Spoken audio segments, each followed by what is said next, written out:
Welcome to GQUAT Traditions. I would like to encourage each of you to make something beautiful this year. Just take 15 minutes a day. You can sew. I love to quilt.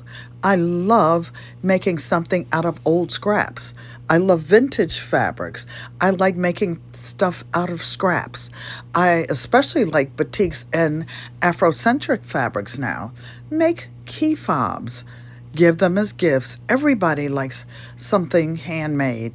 You only need a few supplies. Make key fobs, ruler, mat, cutter. You can sew by hand with machine. Look at this tiny little iron over here by my sewing machine.